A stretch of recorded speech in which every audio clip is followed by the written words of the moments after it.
Excellent. All right. So, try not to wander.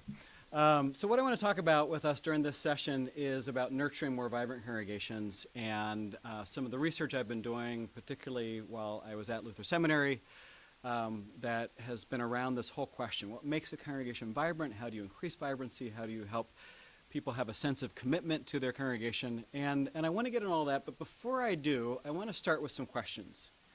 And I'm going to actually ask you, if you have a paper and pencil, to answer them. It's just, it's numbers, typically, 1 to 5, so it's very easy. If you don't, it's okay, you can certainly think about it, but I think you'll actually get more out of this presentation if you're willing to go along, to try it out. Again, if you don't have pencil and paper or don't feel like participating, it's okay, you can stay. But at least be mentally answering the questions as we go. All right, so here's the first question. On a scale of 1 to 5, 1 being never, 5 being always, respond to these following questions. Finances were discussed in my household while growing up. 1 again, never, 5 always. I talk about finances with my trusted friends. Handling money was discussed as a faith practice in my household growing up. I talk about my handling of money from a spiritual perspective with my trusted friends. Okay? Next set of questions. 1, sorry, I was thinking, okay.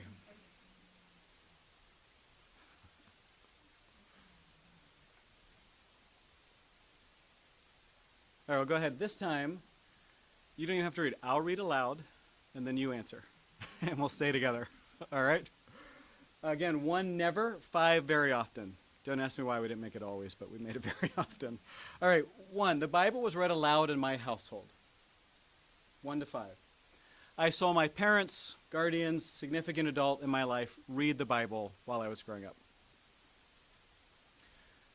I remember Bible stories I learned in church as a child.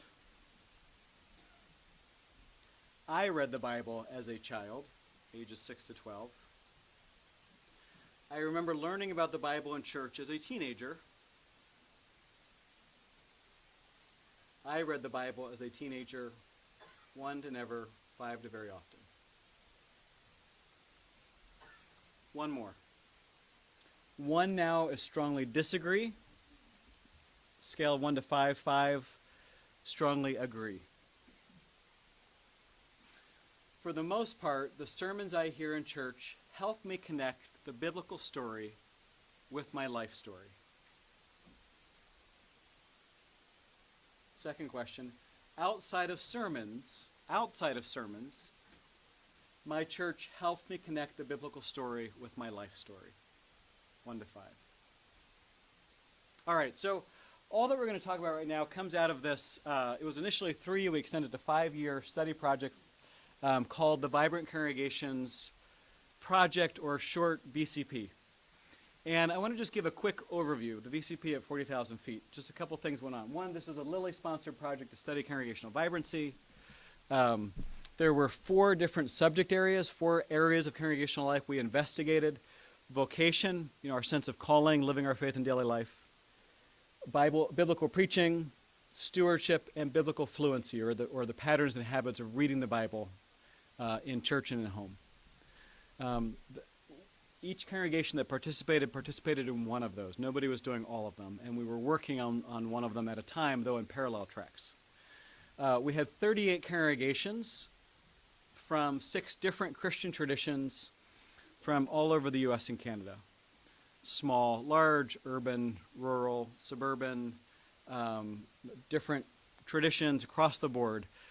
Where we probably struggled the most with ethnic diversity. We had some churches with strong ethnic minority representation, 1 historically black church, but struggling the same way a lot of us do. It wasn't as diverse in terms of that as size and demographic in other ways. We had nearly 5,000 participants between surveys and interviews. And I don't know if you've ever read, like, at the very bottom of polls, whether it was Gallup or something else, President or The Economy, they're usually talking like 1,000 people. So 5,000 is statistically a very large group of people to work with, and we felt really, really good about that. The projects ran about 12 to 15 months long and also involved 30 different faculty members and staff at the seminary where I was teaching Luther Seminary. So each of those areas had a team of congregations or had a group of congregations in it. And so vocation had one group, biblical fluency had another, and they were not doing this at the same time or with each other, but they're all on parallel tracks. So what I want to get into is kind of what are we learning? What are we learning from this that I think can help other congregations as they seek to be more vibrant also? Before jumping into that, I need to ask one more question, and it was the unexpected question of the study, oddly enough, that continues to kind of animate my own thinking. And that question is both really obvious, really simple, but pretty challenging. And that is, what is vibrancy anyway? What do we mean by that?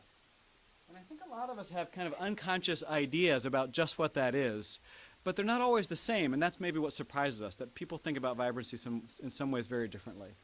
And so 3 quick things about what we learned about vibrancy itself, which actually we hadn't set out to study that. It was how to become more vibrant. But it became, for me, the really interesting part of the study. So first, 1, vibrancy takes many different forms. And in fact, one of the limiting factors of discovering or cultivating vibrancy is thinking ahead of time you already know what it looks like.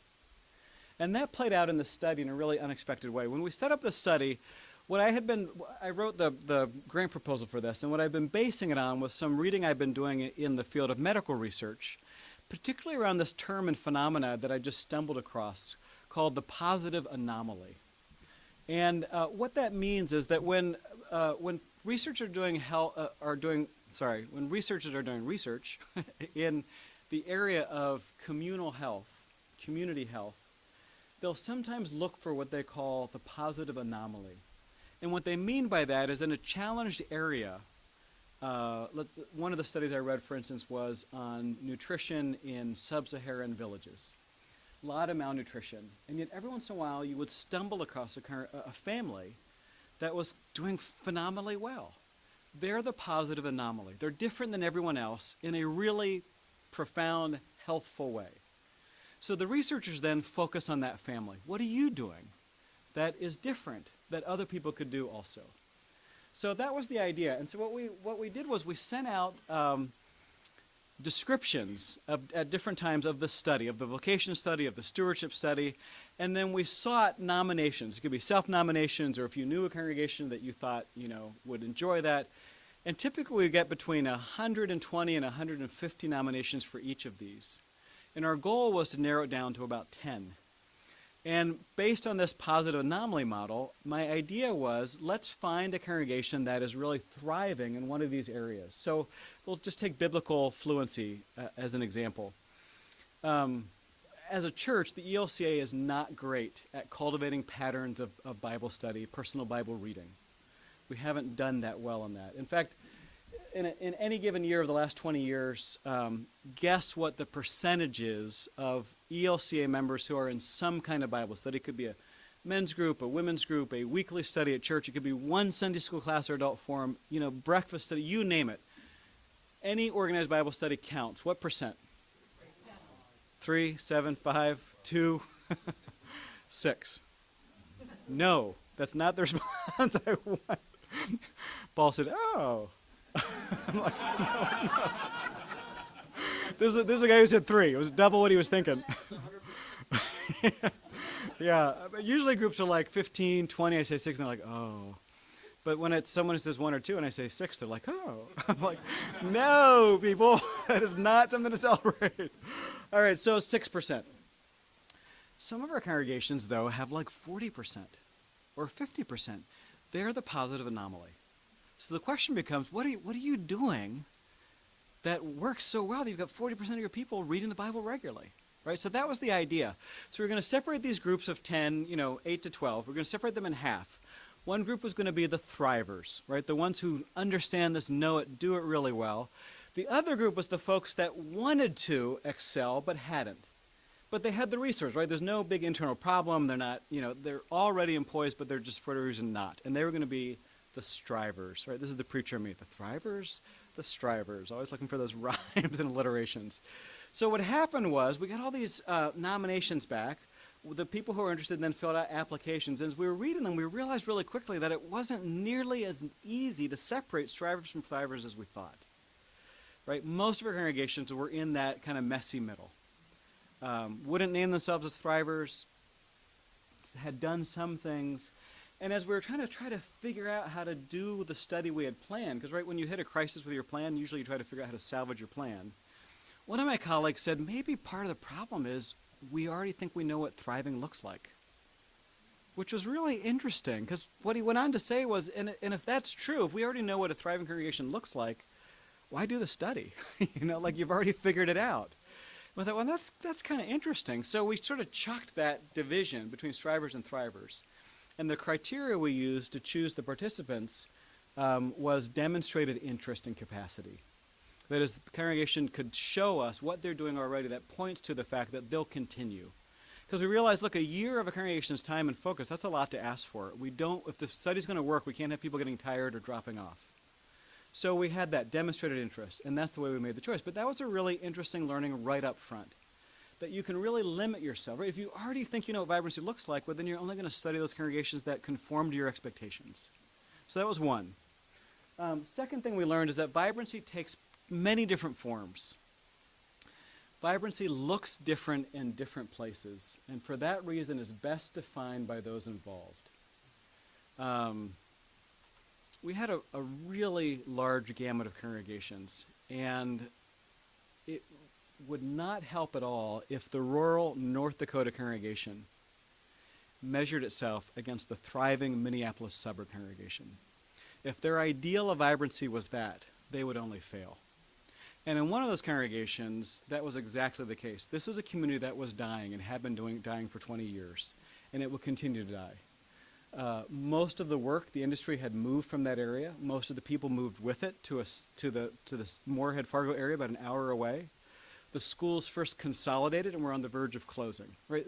And guess what? There's nothing the church could do about that. This community was on its way out. Does that mean that congregation has no hope of being vibrant? Not at all. But that form of vibrancy is going to look very different than the congregation in the suburban setting or the congregation in the urban setting. And so we realized this also was really key, that vibrancy looks very different, is highly contextual, and for that reason it needs to be defined by the participants, by the people on site. You can't have an expert come in and say, this is the way you should look if you're going to be vibrant. You need to figure out what is life-giving, vibrant in your context. All right, second thing we learned is that growing in vibrancy is very closely related to agency, which begs the question, what is agency?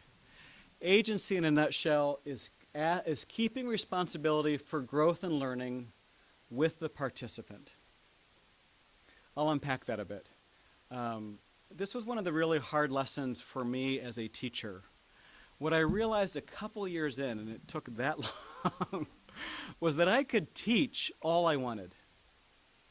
I could not control student learning. I could control my teaching. I could not control, and Dane's going to testify to it. No, I'm just kidding. Just totally right, getting personal now. Just joshing. No, it's that change, you cannot make people change. And the number of struggles in marriages from that misconception is legendary. No, we can't change people. We can set conditions in which people can change. And the key to sustain change is keeping responsibility for that with the participants. So my favorite example of this, I heard this story about a year ago. I was visiting with the president of the Center for Congregations, which is based in Indianapolis, Indiana. It's also a Lilly-sponsored group that equips congregations to grow, to flourish.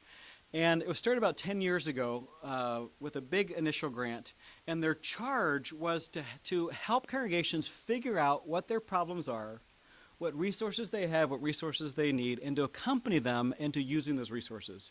But it was expressly forbidden from making grants to congregations. Like, that was not the job, to give money.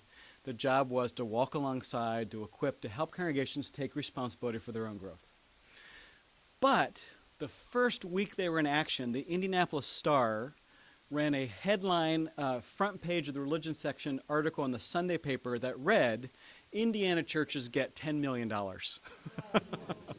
So everybody thought this agency gives money. So one congregation, Downtown Presbyterian Church in Indianapolis, came to the center and said, we've got a problem. The problem is that our roof leaks. And our property committee, which turned out to be a handyman and his brother, our property committee has been unable to fix the leak, and it's now leaking onto our Steinway. Now, what you want to say to that congregation is, move the Steinway. Right? I mean, like, hello. For whatever reason, that was not the immediate solution they thought of. Instead, they came and they said, we think it's going to cost about $5,000. Will you make us a grant to fix our roof? We heard that's what you do. And the center said, no, that's not what we do. But we will put you in touch with people who can help your property committee figure out what the problem is, what you need to do, and get it fixed. And they said, okay. And they went away and they did that. A couple months go by. Someone from the congregation comes back again, and they said, you know, the roof's fixed. Thanks. They were great. It occurred to us, though, that we don't have a very good functioning committee structure, right? The handyman and his brother. You know, we feel like we ought to get our committees together. Would you write us a check? Can you make a grant for us so we can figure out to work with someone to get a good, healthy, internal governance committee structure? And the center said, no, we don't do that, but we have all these people who do. We'll put you in touch with them. You can start talking. You start working on that. They can do this at a pro bono. So they did that. Well, 6 months go by. The congregation comes, representatives come back again, and they say, so that was tremendous. We now have committees that actually work and they function. And as we were straightening ourselves out, we realized we've never had like a visioning process of any kind. We don't have a strategic plan. We don't have a mission statement. We don't have any of that stuff. Would you write us a check to help us? And they said, no, but we will put you in touch with people. We'll check in on you. We'll walk alongside you. And so they did all that. And they came back now a year later, and they said, one of the things we discovered in this visioning process is that we're totally out of touch with our neighborhood, our actual neighborhood. So the downtown community had changed over the 30 or 40 years. Most of the members who were still coming had moved to the suburbs, were now commuting in on Sunday for church, and they had no vibrant connection with the people around them. And then they said, so this is our problem. Now, we know you're not going to give us any money, right? They're learning. It was only 3 or 4 tries in a year, but they're learning. Can you connect us with people that can help us get to know our community so that we can be in more healthy relationship with the people actually around us? And they were like, great, absolutely. And gave them some names, numbers. They worked on that. So another year goes by, and they come back and they say, that was transformative, that experience. And we not only now know our community, but we know their needs, and we know what they can offer, and we have these different programs. There was a food bank, and it's this shelter, and it's after-school tutoring, and we've never felt like more alive as a congregation. What we've realized is that our worshiping space doesn't reflect who we've become. Can you put us in touch with some people who think about liturgical space and worship space and architecture and architects to help us change our worship to match who we've become? And they said, absolutely, and gave them the names, and they could go around. And I happened to be visiting with Tim Cook, the president of this group, the day after he'd gotten a phone call from the church council president. They said, the plans are in place. We're about to start renovations. Everything's changing except the Steinway. So now here's the question. What would have happened if that church had gotten its initial request for $5,000 to fix the roof? Nothing, right? They would have had a fixed roof, and they would be the same struggling, out of touch, burned out congregation that they'd been all along the way.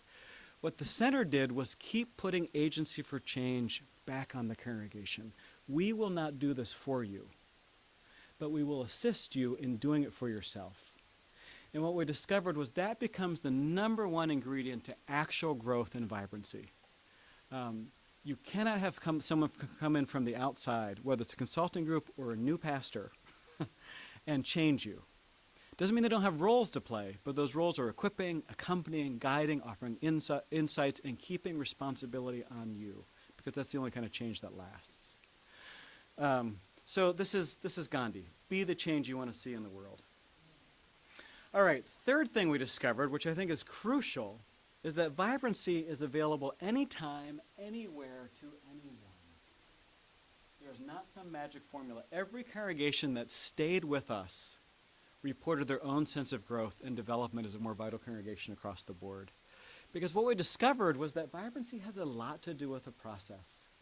That is, there are processes you can set in motion to help you, if you want to, actually change and grow. And so what I'm going to do with the balance of our time is talk about the process we used. I make no claims that this is the only process or the best process. It's the one we use. It's the one I know something about. So I'm going to talk about that. This process is divided into three parts. And the way we worked this study, just to give you a clear idea of what was going on, we had these 38 congregations. The groups that range from 8, I think, with stewardship, up to 11 congregations in biblical preaching. And they ran on parallel tracks. That is, they didn't meet, they didn't talk, we weren't doing it all together, but they were following a similar process. And that process was built around bringing teams, 2 members from each of the participating congregations in any one study. So the stewardship group. Bring 2 members of each of the 8 teams together to St. Paul and work with them around this, what we called a consultation. And that would launch the first phase. So the first phase of what we did, we called discovery. So the congregations came together. We had some time to talk a little bit more about our hopes for this research, what we're trying to get out of it, what we're trying to learn. And then we charged them with an assignment. We said, this fall, your job is going to be to take a picture, paint a picture of where you are right now in this area. Right? Not where you want to be, not where you hope. Just get a 3D picture of where you actually are. And so what we came with kind of a rough draft of a survey and a rough draft of an interview. And then we spent that weekend together hashing it out. What would be a better survey question or a better interview question? And then equip them, train them how to do it. Like, so this is a good way to do an interview. This is the way to set up your survey. Our expectation was that each participating congregation would have, the survey would be taken by at least 20% of their members. And they would sit down for an in-depth interview with at least 20 people. Interviews ran between 40 and 50 minutes. And that was going to be that period of discovery. All right, so we sent them out and did that. And the key was no judgment, right? This is not, nobody feels bad about this. This is just trying to understand where you actually are. And that's where those questions that I gave you first right up came from. So I want to go back to some of those just to kind of reflect on that. So the first group of questions obviously was from the stewardship group that was doing stewardship. And so here we go. Finances were discussed in my household growing up. The most popular answer was 3 sometimes, but 1 to 3, that is never to sometimes, 80% of respondents. I talk about my finances with trusted friends. Again, 3, sometimes biggest number, but 1 to 3, 86%. Handling money was discussed as a faith practice in my household growing up. The number 1 answer was never, 40%. Only 3% scored 5 always. Now again, keep in mind, this isn't judgment, this is understanding. I talk about the handling of money from a spiritual perspective with my trusted friends. Rarely, biggest answer 35, only 2% of people said regularly or always. That's really important to know when you think about it. When you think about our own efforts at stewardship, if most of our people never talked about money growing up and rarely heard it discussed or have any practice discussing it themselves, then that means it's not enough to say, here's the budget, we need you to give more, right? Or God wants you or whatever. So this was kind of, again, this is capturing a picture, the is picture of the way it is. To Bible. This is from the Biblical Fluency Group. The Bible was read aloud in my household. Never. 40% respondents.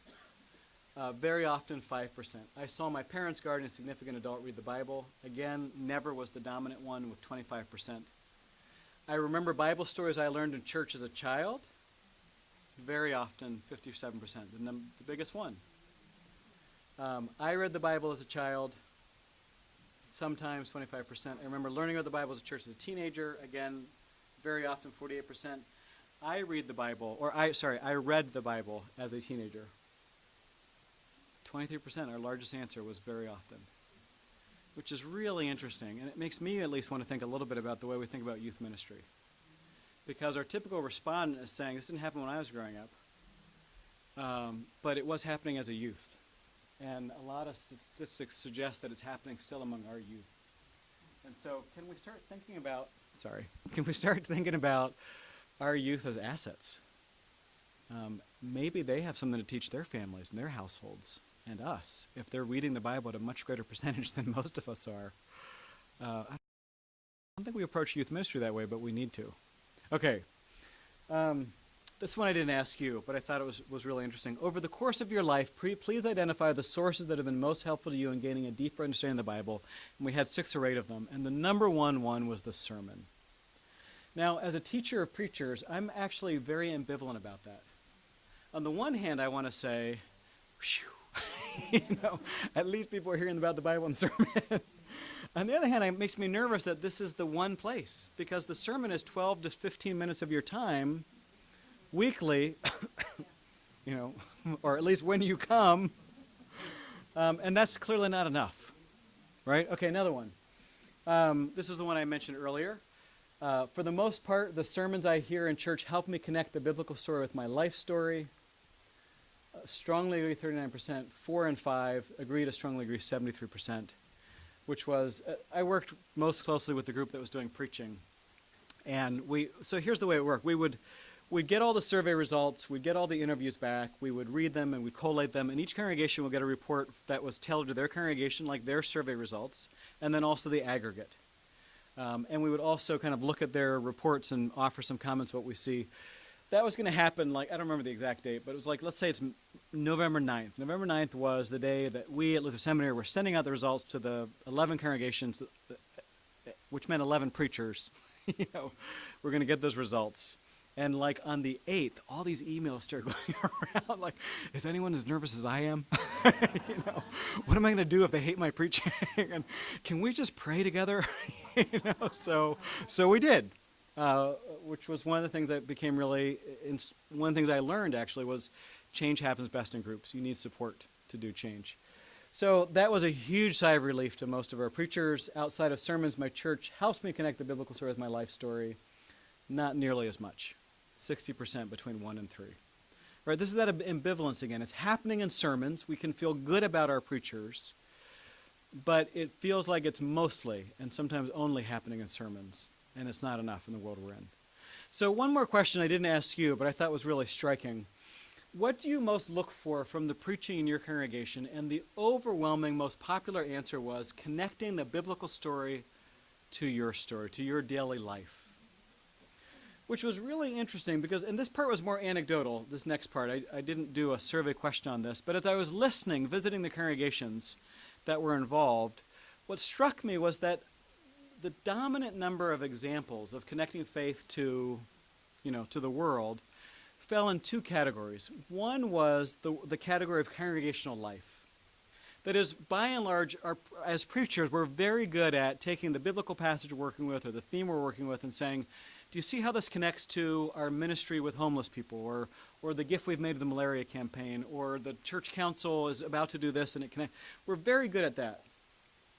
We're pretty good. The other group where a lot of examples fall is in more global issues. So about malaria or praying for world peace or helping us think about our faith in relation to the big issues. The piece that was missing, and again, it wasn't a survey, it was more conversations with congregational participants. The piece that was missing was illustrations, images, stories that connect the faith, the biblical passage, to relationships, to school, to retirement, to downsizing of a job, to struggle between parents and children, to all those places we live most of our lives, which I now think of as the middle zone of preaching. Right? It's not what we're doing in congregation. That's and all 3, by the way, are important. Right? We need to help people connect what's going on with their faith to what we're doing as a congregation, so we understand and buy in. And we're called to think about our faith in relation to global issues. But the opportunity here, put it in positive phrase, the big opportunity is to work harder to connect faith to those things about daily life. What do you do when you didn't get into the school you were hoping to get into? What do you do when the relationship you were counting on just fell apart? What do you do? What does that look like in relation to the daily text? All right, last one. Of the following terms, this one I didn't give to you, but I thought it was interesting again. Of the following terms, which most resonates with how you think and talk about connecting your faith to your life?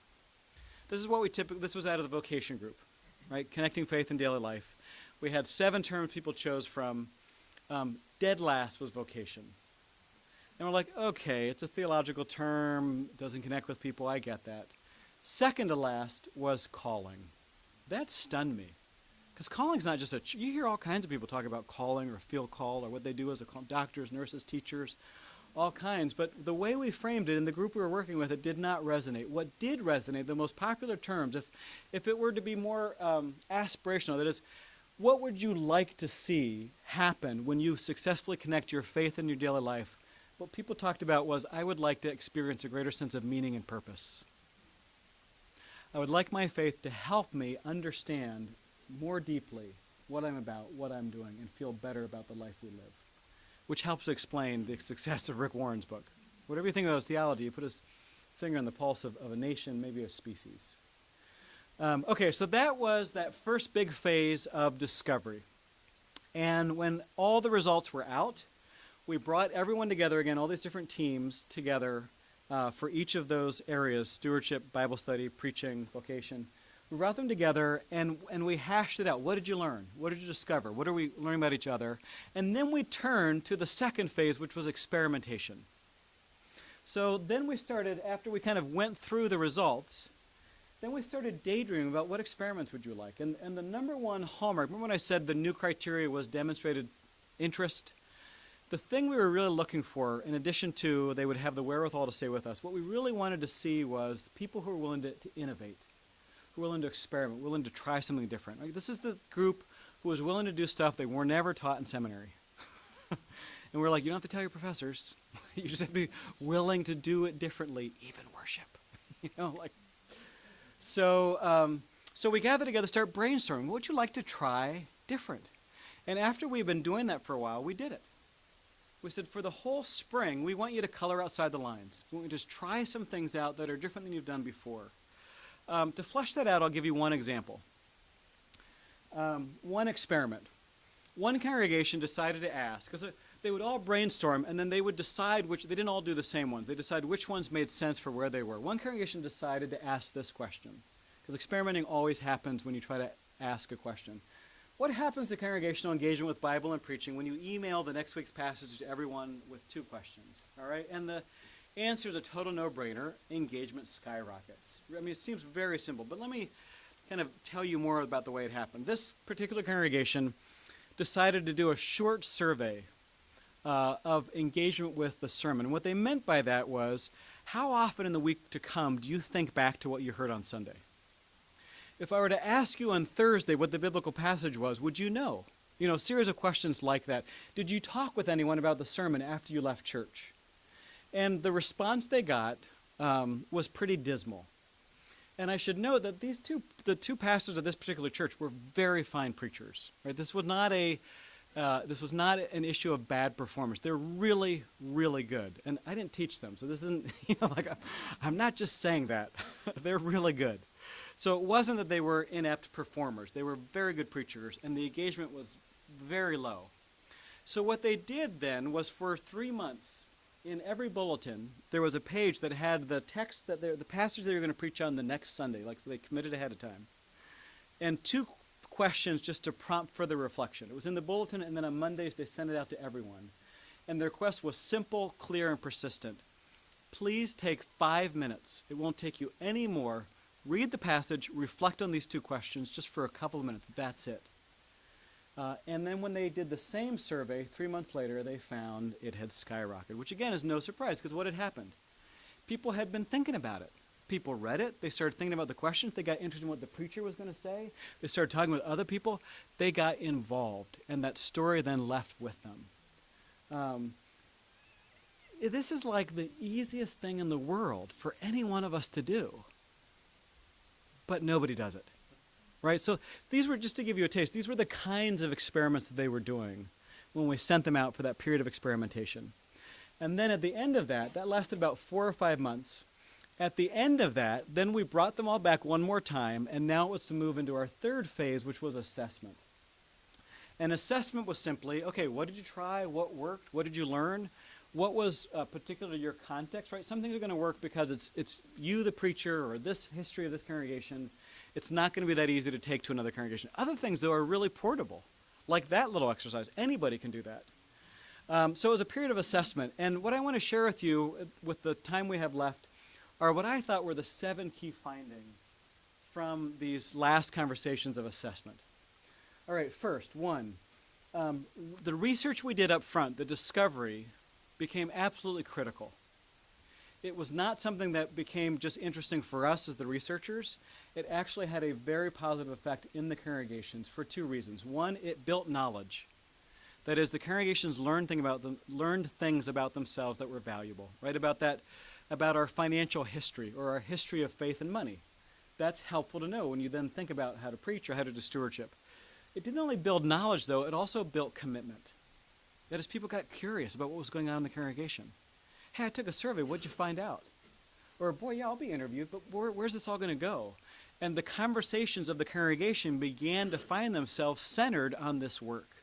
This is something that anyone who's done a successful capital campaign knows. But if you've tried to build a wing or pay off your mortgage, you know one of the keys to success is getting everyone involved. Everyone has a job.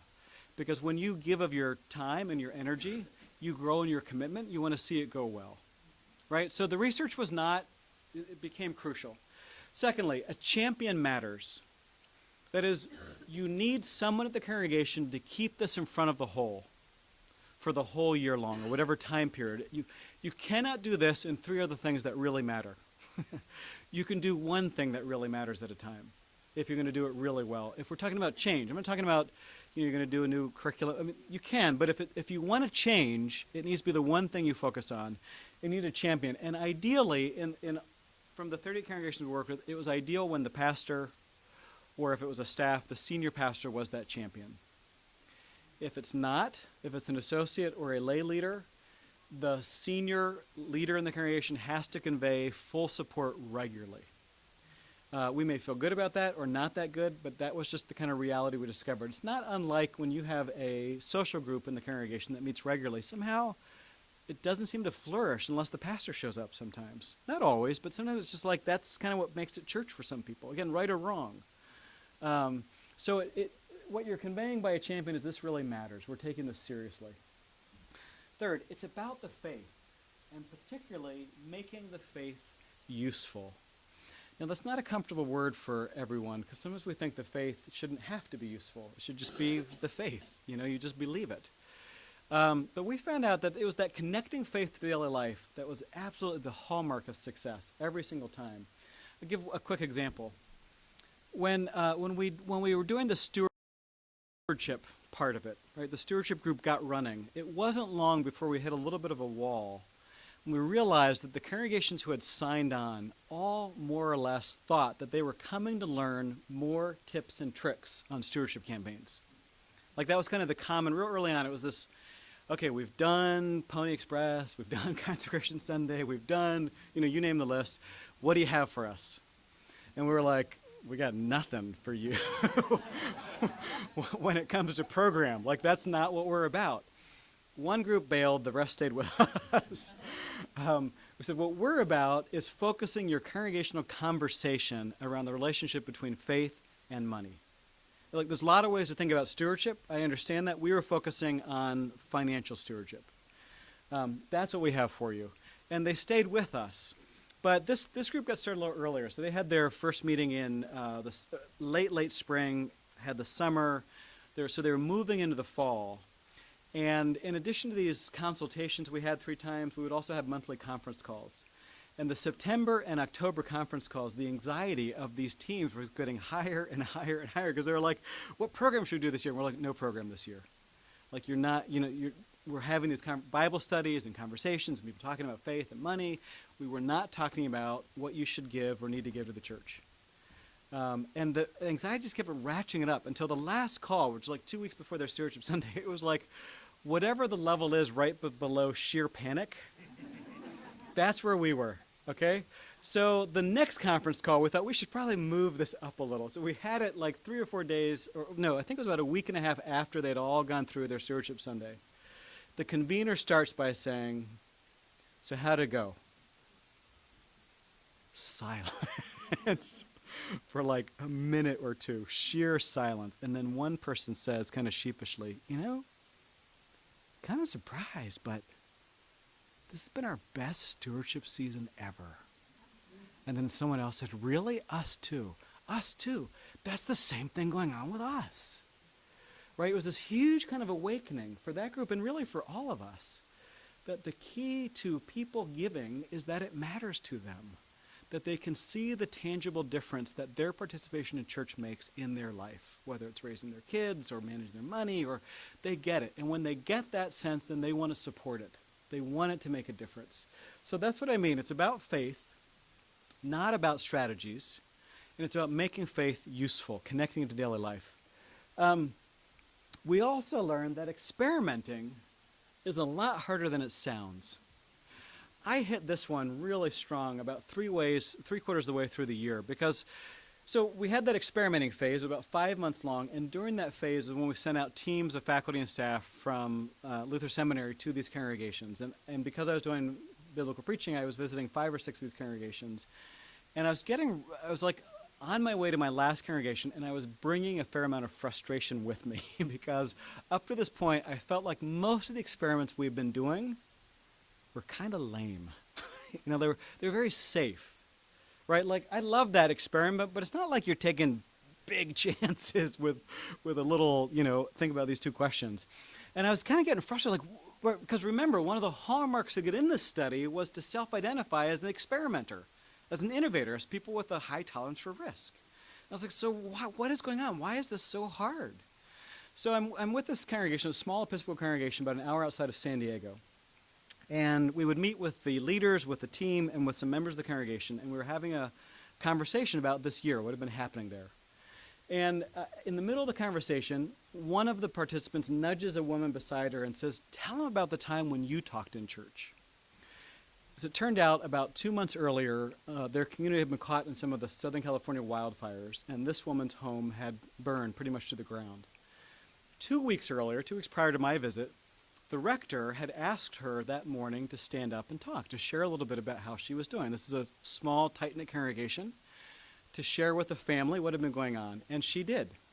And that's what she reported. And then the people around her said, oh, and it was beautiful. It was really incredible. I was so moved. And they kept repeating this one phrase, it was just like a sermon.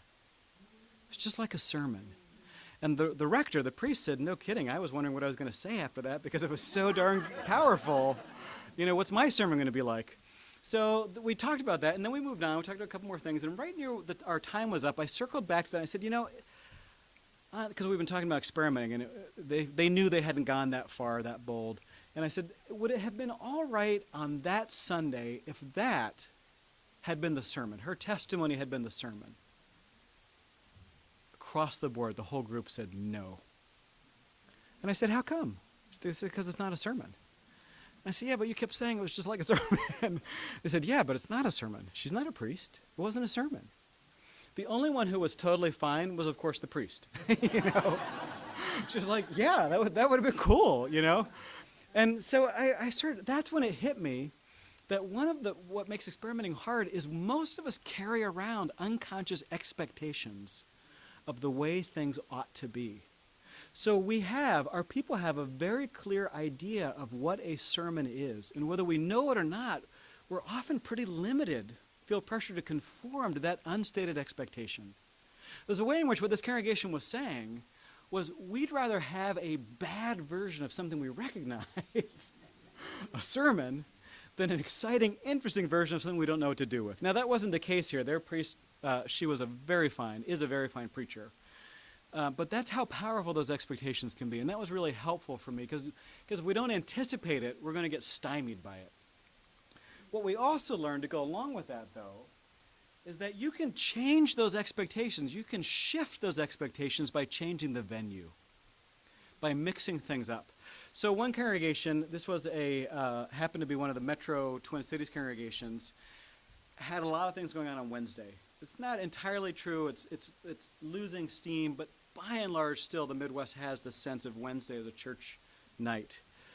So they had confirmation on this Wednesday. They had the choirs meeting on Wednesday. They had supper for people who wanted to come. And then they thought, what they are experiencing, just like we are, is that regular attendance is no longer 3 out of 4. It's 1 out of every 5 or 6. People who come once out of every other month feel like a regular participant, whether you feel like they are or not. So they were experiencing that. And so they said, well, everybody's still coming on Wednesday because they have to, it's confirmation or choir or whatever. Maybe we could have a worship service there. And then they said, since there's no rules, we're not going to have it in the sanctuary, we're just going to have it in the fellowship hall. We can kind of do what we want. And maybe we should ask people what would be helpful to them. Like, here are some things we'd like to see, and what would you do? So they did, and by the end of that 9-month period, that was the most well-attended of the 3 services this congregation had. The other ones didn't go down, by the way. They stayed the same. This one went up, right? And what happened was they changed the venue. People didn't carry the same unconscious expectations. If you've ever done renovations and you had to be moved from your sanctuary for a while and you were going to worship in the fellowship hall or at a neighboring church, sometimes you experience that. You can do things differently because it's not the same place. You can also do that by saying we're going to do a pilot. It's a key word in experimenting. It means we won't do it forever. We're going to do a pilot. We're going to do this for the season of Epiphany. We're going to try this out for Lent. Because what you're doing is you're setting boundaries. Change makes people nervous because they feel like they don't know what's coming. They're anxious. And you can mentally set boundaries that make them feel safer.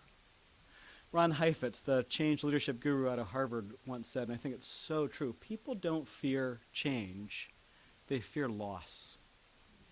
So how do you help us experience change not as loss, as a safe place to discover something new?